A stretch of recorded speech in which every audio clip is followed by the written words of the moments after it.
Hello, this is Astro Chris from Coda Queen Astrology, and today's video is on the Jupiter-Saturn Great Conjunction. Thanks for tuning into my channel. This channel is for the astrology enthusiast all the way to the astro professional. I am a professional astrologer and teacher, and this channel was created to teach you astrology and to keep you updated with any astrology forecast. So don't forget to subscribe, hit that notification bell so you'll get notified every time I post a video on a weekly basis. Let's get started. So the Jupiter-Saturn conjunction is occurring at the end of this year. 2020 has been a very tough year, lots of transformation. Jupiter and Saturn have been dancing back and forth, getting really close to each other, but not actually forming an exact conjunction. So they were working really hard in the area of Capricorn Earth, and this is cardinal Earth.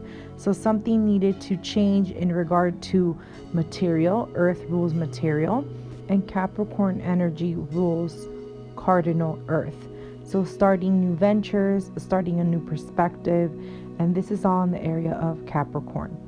And additionally, Jupiter formed some conjunctions with Pluto. Pluto's been in Capricorn for a while, and it will remain in Capricorn for another 2.5 years or so. So the energy of Capricorn is still being worked on by Pluto, but the Jupiter and Saturn conjunction is not happening in Capricorn. It's actually happening at 0 degrees Aquarius. Now, this conjunction in the sky is very auspicious. It's been documented by the most influential astrologers of our time, and they call this the Great Conjunction. Jupiter and Saturn are both social planets, so they aspect and also represent and impact social behaviors and social patterns of everyday life. They rule social behavior and social patterns. They're not like the personal planets like Venus, Mercury, and Mars, which are more intrapersonal. They're ruling more your individual chart, your individual personality. Jupiter and Saturn take a little longer to transit the entire zodiac. So a group of people born around the same time as you are also going to have Jupiter and Saturn. So we're very dependent on the aspects that Jupiter makes to your chart and Saturn makes to your chart, but they impact the world socially. And back in the days, we wouldn't go past Saturn. So to the naked eye, the astrologer wouldn't see any planets past Saturn. They did track Uranus for a while because Uranus is visible to the naked eye, but mainly only half of the year. So it's like a disappearing star or a disappearing planet. So it wasn't taken into consideration when the astrology was created. Saturn was it. Saturn was the boundary. So that's why Saturn rules karma and boundaries and responsibilities, because to the astrologer, that was it. Nothing past Saturn. A little bit of history and background on the Jupiter-Saturn conjunction. This conjunction forms a bright star in the sky. So together they form a very huge bright star in the sky, and they call this the Star of Bethlehem. So the Magi, which were ancient astrologers back then, they predicted that great things were going to occur when Jupiter and Saturn came together. They followed their instincts, they created a chart, and they declared the king was born. So whatever your faith is, this is not a religious forecast. This is just more talking about like the historical events that were documented around this Jupiter-Saturn conjunction, whether you believe in this or not. So there is a lot of historical events that are occurring during these conjunctions. Another marked event by the Great Conjunction was something that kind of led astrology to its fall, as the prediction decreased astrology's popularity. Printed almanacs had been widely distributed in Europe, and they had the cycles of the moon and like the ephemeris of the planets and things like that, and they were widely distributed.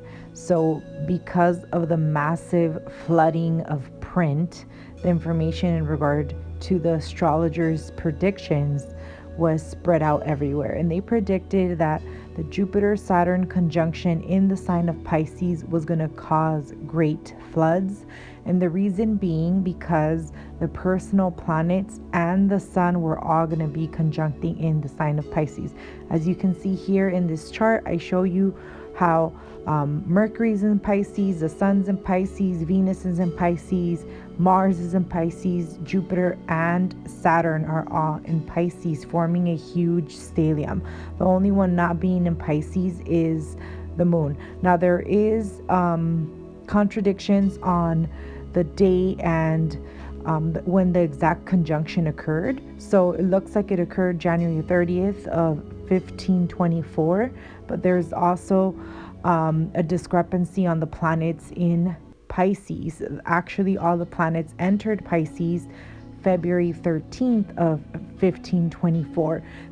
Back then, the predictions and the casting and the ephemeris were all tracked by humans, so there could have been some human error. Now we have calculations, we have computerized software, so they're much more accurate, but still, even the programs themselves sometimes have slight discrepancies.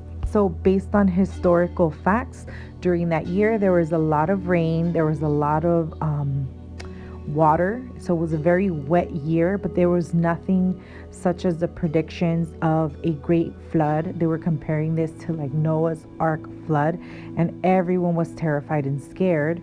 However, Europe did get flooded. It got flooded with a lot of astrology propaganda. It got flooded with almanacs, and Mercury was surely part of the concentrated energy in that stellium. So Mercury bringing confusion, bringing things in print. So it totally makes sense. So now let's check the energy that's happening this time around. This is totally different. This conjunction is happening in the air signs, and typically they cycle through air about every 200 years. They change an element, and back in 1981, that was the first time that Jupiter and Saturn met in air signs, and then they returned to finish off their cycle in earth signs. So people born around 1981 have the Jupiter Saturn conjunction in the sign of Libra, and that was kind of like the first taste of the social energy, because air is socializing, communicating, collaborating. It also represents love and diplomacy. And for this last century, we've been talking about the age of Aquarius. Now, it's very unknown when this age of Aquarius is going to start. However, astrologers believe this is the mark. This is actually the main solid beginning of the age of Aquarius, because the cycle is beginning with the Aquarius energy. This conjunction is happening in the sign of Aquarius. So solidly we can say that the energy is shifting from Pisces to Aquarius. Now, Aquarius is a sign that's very humanitarian. It thrives on networks. It thrives on collaborating. It thrives on working as a unit versus an individualized person. So we're going to start seeing a shift in how humanity starts impacting and representing itself. During the age of Pisces, it was a time where we were developing faith, where we were developing compassion, martyrism. We were also developing on a spiritual level. The Pisces of energy is to serve, but to serve wholeheartedly. And that's the energy of Pisces. In the last year, we've been seeing that cusp energy where Pisces is communicating with the energy of Aquarius. So The days that we had to marry because the church made these rules, they were over during this century. This century, it revolutionized a different movement of divorce, of loving freely, of not even marrying the person that you love dearly and spend the rest of your life with just for the sake of being unique, being different from everyone else, not wanting to be tied down or set commitments that were more brought on by religion and religious governments. In the age of Pisces, religion was government. Religion ruled over people until it was separated from church and government were separated. But for the longest time, the church was the government. So there's a different mindset that comes with the age of Aquarius, and having Jupiter and Saturn kind of start off at the 0 degree. The 0 degree of any zodiac sign is the purest form because it's the beginning. It's like the child. It's like the divine energy of that zodiac sign. And they're both conjuncting there exact at that degree, making something new, making a new cycle. Now, the rewards that we reap with this day, we're not seeing them immediately. They're going to be long-term rewards. This is a cycle that doesn't repeat itself for 20 years, meaning the next time Jupiter and Saturn conjunct, it's not going to be until another 20 years, and it's going to be in an air sign. And there's a deeper cycle, which is a 200 and change cycle, and that is an elemental cycle. So it'll continue to every 20 years continue to meet up in an air element a few times, making trines to each other, trying, so that it's going to be Aquarius.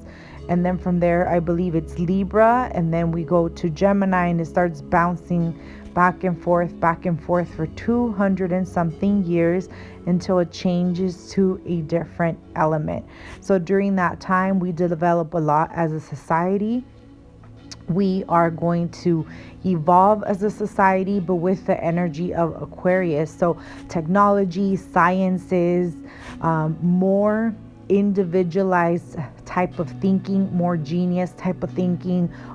Being studious and smart and learned is going to be the new sexy. That's going to be the new norm. A lot of technological advances in regard to medicine are going to use more high-tech devices, and also medically engineered. That it's unavoidable. Medically engineered things to heal people, but at the same time, we're also going to think more humanitarian in regard to how we're healing. So the thing about technology, that technology is not friendly to the world. Technology has its consequences.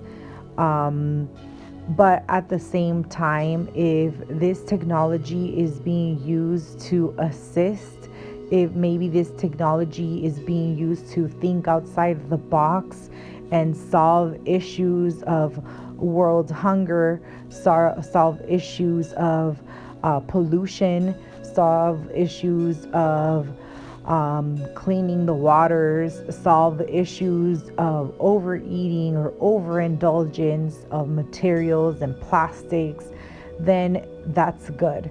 Because we could develop technologies around everything. We can develop technologies around not creating so much trash, and making sure that the trash that we do create is both fertilizing the earth and recycling itself, so we create less trash. So there's a lot of advancements that we're going to have with this Aquarius energy, and the Jupiter-Saturn conjunction is starting this off. Now, when we analyze the chart, I noticed that there was planets at 0 degrees. The Jupiter-Saturn conjunction is at 0 degree Aquarius. The sun is at 0 degree Capricorn, and we have asteroids like Juno and Venus. Juno is at 0 degrees of Sagittarius. So Jupiter is ruling Juno here. And in astrology, Juno was married to Jupiter. So harmoniously, Juno is supporting Jupiter, vice versa. Jupiter is the ruler of Juno here because Juno is in Jupiter's sign. Venus is forming a aspect as well. This is a sextile, and the energy of Mars. So Mars is not forming a sextile to the Jupiter Saturn conjunction, but by house they are communicating with each other because Aquarius sends a sextile to the sign of Aries, but it's by aspect it's pretty far. Now Chiron is communicating here and sending a sextile from the 4th degree. Now, Chiron was retrograde. Chiron just changed directions recently. So, Chiron is known as the wounded healer. He was a teacher. He was also into alternative medicine. So, again, really emphasized here that the new way forth, we're going to have new medical advancements. Now, by aspect and orb, Jupiter and Saturn are sextiling the moon. However, by sign, they're not forming a sextile. In a few hours after the conjunction, the moon goes into the sign of Aries, and that's when it forms a solid sextile to Jupiter and Saturn in Aquarius. There's an asteroid combination, so we have energy from Juno at 0 degree aspecting Pallas Athena, also aspecting Jupiter and Saturn, and then from there we have that group, Jupiter, Saturn, and Pallas Athena aspecting Chiron, and from Chiron back to Juno and Venus in Sagittarius forming a trine. So this is an aspect being formed sextile to trine, and it's from the energy of Sagittarius to the energy of Aquarius and then to the energy of Aries. It's very interesting that the asteroids are playing a big part in communicating with this conjunction. Now, another thing here is that the sun has just entered the sign of Capricorn, and this marks the beginning of the winter solstice, also the connection to 0. So we have Juno making a semi-sextile to the sun, and then we have the sun making a semi-sextile to Jupiter and Saturn, and in turn we have Jupiter and Saturn making a sextile to Juno and Venus. This aspect is called the eye, and in personal charts, if you have anything where there's a concentration of energy, and right here we're looking at the sun because the sun is the middleman from Juno to the sun to Jupiter, and then Jupiter then turns around to connect with the Juno Venus pair. And when I said Jupiter, I meant Jupiter and Saturn because they're together. So all these planets combined, they're forcing their energy, they're working together, and this is a hidden talent, so it requires some work because sextiles are about work, and the semi-sextiles even produce more tension around work. So they are beneficial aspects, but they do require us to exert some energy out, to put in effort. Now, Venus is the planet of love and money. And what I did find interesting here was that Venus is actually activating the same degree where the lunar eclipse just happened. So this great conjunction is happening right after the eclipses, actually, not just the lunar eclipse. And in ancient astrology, so in Babylonian practices, the Jupiter-Saturn conjunction was actually an Arab practice. So this was something adopted by the Arab astrologers, and it was kind of meant to not replace in a way, but there was controversy around the Jupiter-Saturn energy, as it felt more like eclipse type of energy. Eclipses bring a lot of change, but coincidentally enough, this Jupiter-Saturn conjunction just ends up happening days after an eclipse. So it's still carrying a lot of energy of that eclipse. During the eclipses themselves, Jupiter and Saturn were very close in proximity in regard to orbs. So it's technically a very tight conjunction.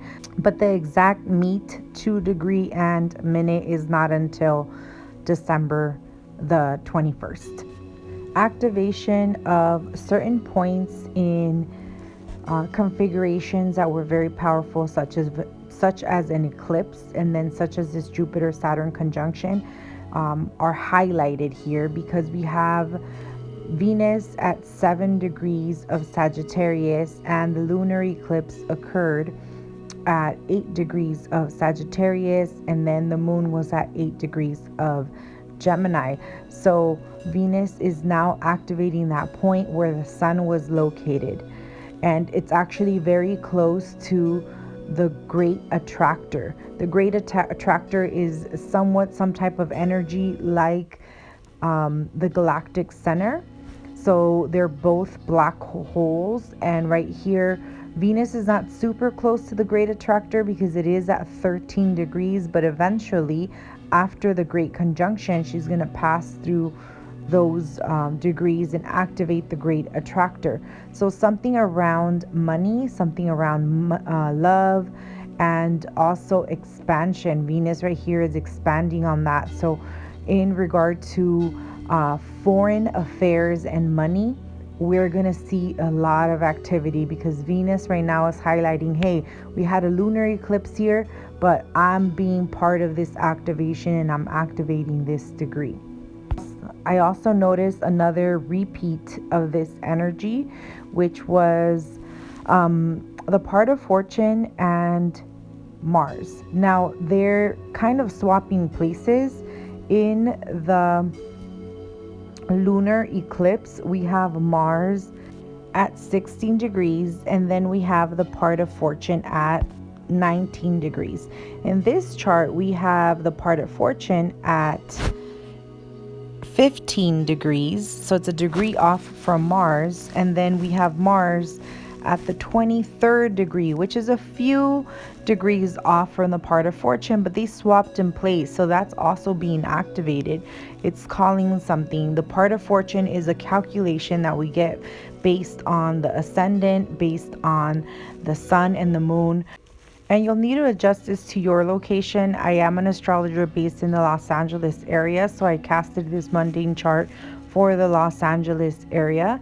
However, if you do change this to your time zone, you'll see that the part of fortune is very close to the same point. So the part of fortune will change because your ascendant will change, but you'll see that in the lunar eclipse and this Jupiter-Saturn conjunction, the part of fortune activates almost the same exact degrees. So it should be about 5 degrees off in every chart, and you'll see that activation. So that's calling to, attention to something. It's emphasizing something. Found it very interesting that both Venus and Mars are communicating, messaging something.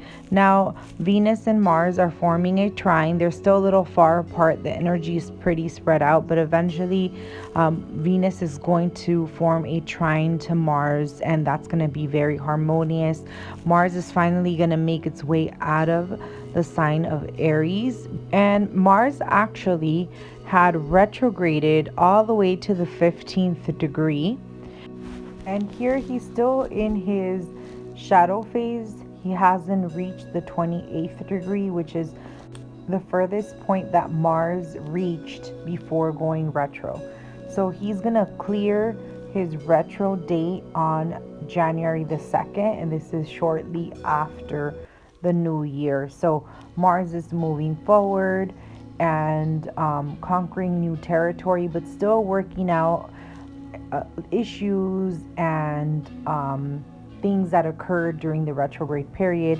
Now, I have seen a lot of media around the Mars retrograde, and I was shocked to see a video, and this is from a local police department in my area, where the sheriff declared that he was going to disobey government's orders in regard to shutting down due to all the issues that we're having because of the public welfare.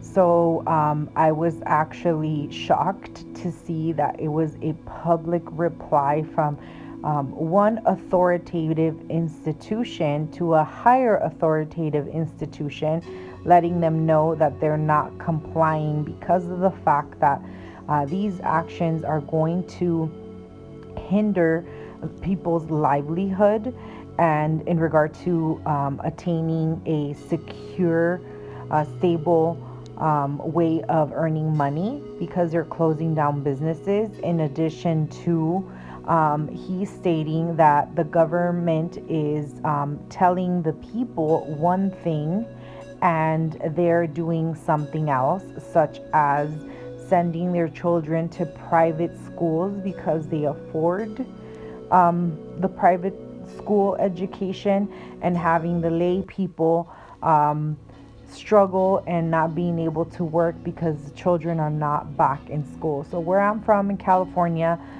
the campuses are not open for the children to be on campus because of everything that's going on. So I was very shocked, and this is that Mars square Pluto energy that we see very strong here. So right in this chart we have power struggle. That's one of the signatures. We have Mars at the 23rd degree, we have Pluto at the 23rd degree, and this is governmental force. So Mars represents the manpower and Pluto represents the power.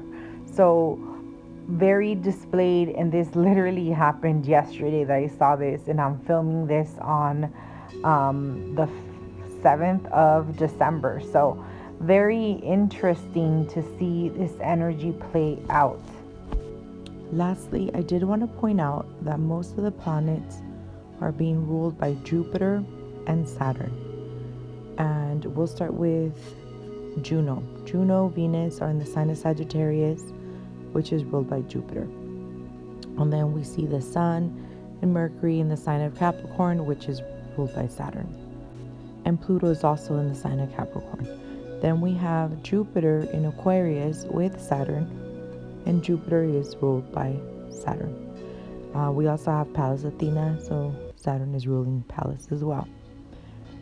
From that point, we go to Ceres in Pisces. We have Neptune in Pisces, the moon in Pisces, and that is ruled by Jupiter. So Pisces is ruled by Jupiter, and Jupiter is in the sign of Aquarius, going back to Saturn. From there, we go to the Aries energy, which we'll start with Chiron. Then we have the part of fortune.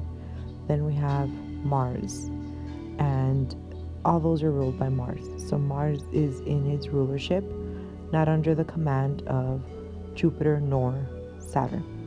And lastly, we have Uranus in the sign of Taurus, which is ruled by Venus, and Venus is under the Jupiterian rulership as she's transiting Sagittarius. Thus, Jupiter is also being ruled by Saturn, going back to Saturn. So as you can see, Saturn and Mars are really strong in this chart.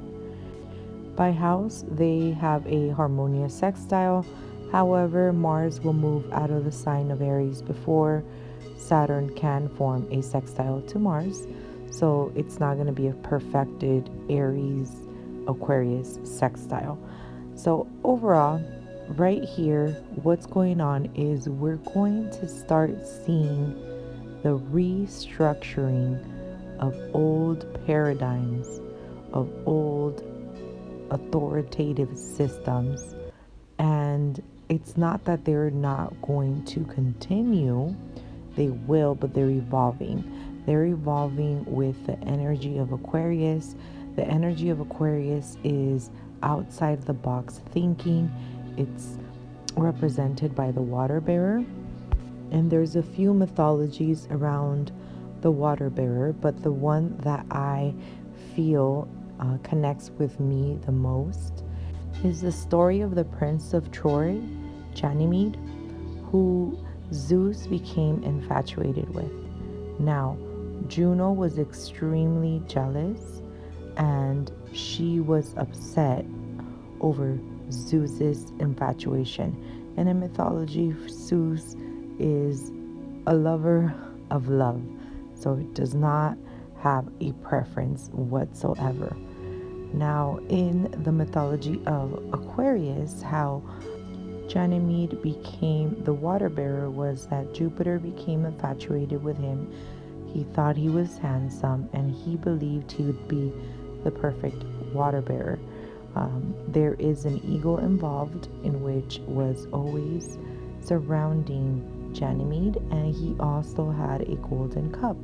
So when Ganymede announced to Jupiter that he had spotted human suffering due to lack of water, Ganymede pleaded to Jupiter that he would like to spread water to the lands, and then from there he was honored.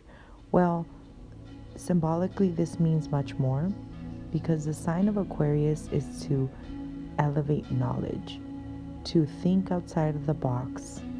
And just with the mere mythology, we see that Ganymede is representing rain, is fertilizing the earth, is changing things up, it's evolving things.